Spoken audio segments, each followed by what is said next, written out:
Welcome back here to Morning Talk on the Talk of Mid-Utah, KSVC 980 AM and 100.5 FM. Robert Lovell with you alongside Dylan Nilsson this morning, and time for a radio roundup interview.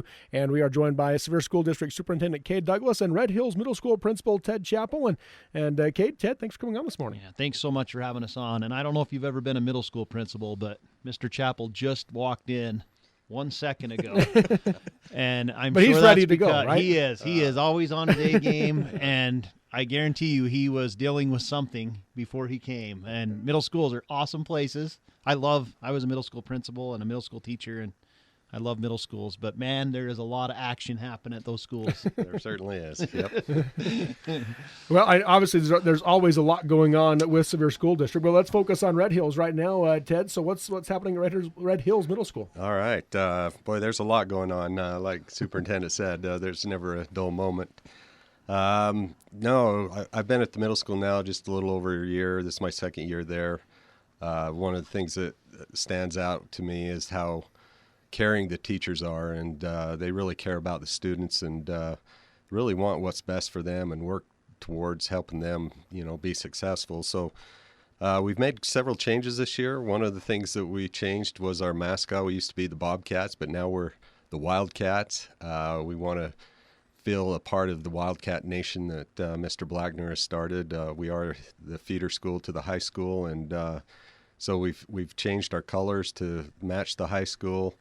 One of the things too we talk about to the kids is you're part of Wildcat Nation, and there are some responsibilities to be a part of that and to be a true Wildcat, and some responsibility to act appropriately. So that's been a good change, I think.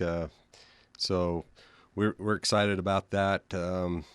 Some of the things that we have going on this month, just some highlights. Our National Junior Honor Society students, they each year, this time of year, they go to Ashman and Pavant and read a Christmas story to the students. That's kind of a fun activity. They also put together secret Santa bags for students. They earn a little money and look for students who may need a little pick-me-up during this Christmas season, and so that's a fun activity that we have coming up.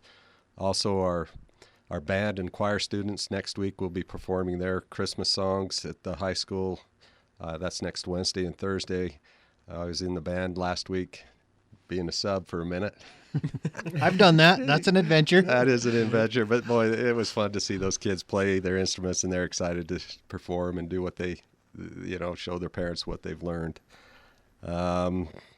We also, our student council at this time of year, they sell hot chocolate after school. The money that they raise goes to needy families. So just some really neat traditions that go on at Red Hills, and it's just a fun time of year and fun to be at the middle school. It is crazy, but it's a lot of fun too. So. I think back on my middle school years. I went to Red Hills Middle School as a student, and that was part of why I loved teaching at the middle school and being a principal at the middle school level. Was those were difficult years. They're challenging years for children, those early teen years. And I remember, I've told people this, I remember just being so self-conscious and always worried that what I looked like or what I said or those kind of things when you're that age.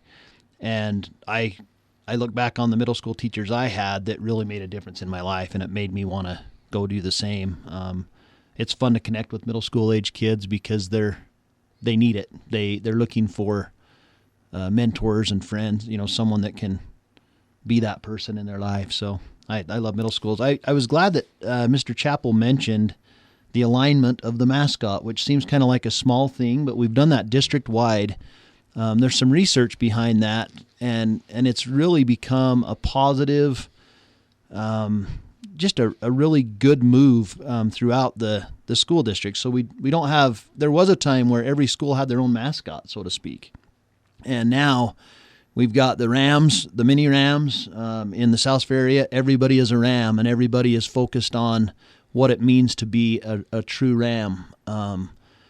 What kind of character we're looking for, what it really means, and everyone wears the red, and everyone wears the Ram mascot, And it's actually really, we're starting to see some real benefits. Same thing, of course, with North Severe with the wolves. We have the wolves and the little wolf pups, and I love that. And then the Wildcats, as Mr. Chappell mentioned, at the Ashman Elementary, Pavon Elementary, Red Hills, all the way up through. They're all Wildcats. They all love the red and the blue and take a lot of pride.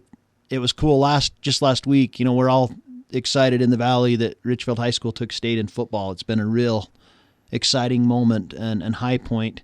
And as we have success in all of our attendance areas with all of the different athletics, it was neat to see the football team go visit the elementary students and put on an assembly and talk about what it means to them. And those kind of things are great. And kind of while we're on this topic, I get asked not really frequently, but periodically about how we teach the Constitution in our schools. And I was glad that Mr. Chappell brought up all those other things that we teach kids. Our base instruction is always reading, writing, math, science, social studies, those kind of things. That's what we spend a lot of our time on. But we are in our schools always teaching the Constitution. We're always teaching service and secret service and love for other people and respect and kindness. Just the other day, I was watching a movie with my family, and my wife. It had a scene in it where a high school student was being bullied a little bit, teased and bullied, and my wife said, "God, I hate that happens in schools." And my son, who's a senior at Richfield High School, said, "That doesn't happen, Mom. We don't see that. Periodically, yes, but others in our schools always step in and stop that." So we know we have some of it happening, but we are addressing it head on. And the greatest thing that I see is the students are addressing it head on. It was just interesting to hear my son kind of chuckle and say, "I don't see that in the halls." And so I do want our listeners to know that we do teach the Constitution. Just last month, we partnered with the Rotary Club to ensure that every 5th grader, 8th grader, and 11th grader in Sevier School District, and that equates to about 1,200 students, so 1,200 families, received a copy of the Constitution, as well as a pamphlet that's entitled "Why I Love America." And it is awesome. I would encourage your listeners to Google that, "Why I Love America" pamphlet. It's excellent. It talks about the history of our country and how freedom isn't free and what it takes to maintain what we have in America. And it's founded on constitutional principles. And it's excellent. We teach those things. Just last week, I got an email from a teacher, a 3rd grade teacher, no, 5th grade teacher at Sline Elementary, where her entire class was reciting the preamble to the Constitution. And I loved it. I played it again and again. So I want our citizens and families to know that is something that is most important to us, that we are one nation under God, that we teach that, and that our students learn that we really focus on it. Yeah, that's great information. I'm gonna come back to Principal Chappell here for just a second, as one of the things that he mentioned was student-driven. And I talked to one of the newer teachers at Red Hills just a couple of weeks ago, and they talked about how prevalent that is in the school, that it's so focused on making sure that the students are there. And, of course, I had my kids went through Monroe Elementary with Principal Chappell here, and That's I right. my then 2nd grader probably would have considered Principal Chappell as good of a friend as his actual age-appropriate friends. That's awesome. What a great compliment. Yeah, he's a good kid. I miss the students over there, but yeah, we try to be student-centered at Red Hills and allow them to make decisions, and so it's a good place for kids. I think if the kids do well and respond, and like the superintendent says, we do have some issues sometimes, but a lot of the bullying issues, a lot of those kids, they step up and put a stop to it. So yeah, it's a good place for kids. Yeah, It's certainly there. We deal with meanness or bullying and those types of things, but we are addressing it head on. We have specific strategies. We're very intentional in our work to try to improve that and to teach students. We have a saying that we say all the time to our students. We're hoping that the whole community will embrace it, and it's, if you see something, say something, and really strive to unite and lift each other up. And I do feel like you can, in our data, we have parent surveys and student surveys, and we try to track that and analyze if we're improving in those areas, and we are. Those trends are looking better and better as time has gone on. And Robert, one thing I wanted to mention as well that you brought up with student-centered, we really do believe in that. Our principals are studying a book right now. Our school board has studied, and we've had experts from throughout the country visit our school district on giving students a say and involving students in the grading process, involving students in the instructional process. Too often, historically, teachers, it's been their curriculum, or it's been their standards or what they would want the students to learn, and we actually need to make those learning targets student-driven.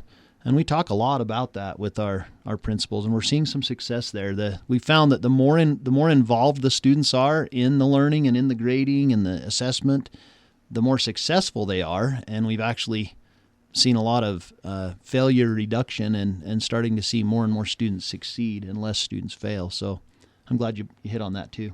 Yeah. I know you also wanted to talk about the annual report for Sevier School District. Anything else to mention from there? Yeah, I know we're a little short on time, but I wanted to give a shout out to our school board members and encourage all of our citizens and listeners within the state and within the county to check out our website at seviersd.org. There's our annual report card, and it's got a lot of wonderful information. It covers basically everything that we're trying to accomplish and how we're doing in each of those areas. Academically, we've talked about emotionally, mentally, socially, those kind of things that we're trying to improve. But just a shout out to our board president is John Foster, and our vice president is Ryan Savage, and then board members Dixie Rasmussen, Rick Orr, and Jack Hansen. They're very supportive of what we're trying to accomplish in the schools, and we're seeing some great trends. As you look at this annual report card, just a couple of quick highlights just to maybe try to entice listeners to go check this out. Something we're very proud of in our elementary schools is that in every category and every grade level, Sevier School District students are above the state average in our assessments. So that's something to be very proud of. We have 73.3% of our students in the lower grades that are reading above grade level. So that still means we still have close to 25%, a quarter of our students aren't. So that's something we've got to continue to improve on. But reading at grade level by third grade is proven extremely important in the lives of our future adults. In the high schools, we have a lot to celebrate with. We have 97 of our students are in work-based learning programs right now, which are internships. Our students earned 1,429 CTE skill certificates this last year. 95% of our high school students are enrolled in at least one CTE class. Our graduation rate is improving and looking better each year. So lots to celebrate. There's also lots of information for parents and citizens to see what we're focused on. Areas of weakness that we have in our culture, in our academic structure, and in different areas. So check that out if you get a chance.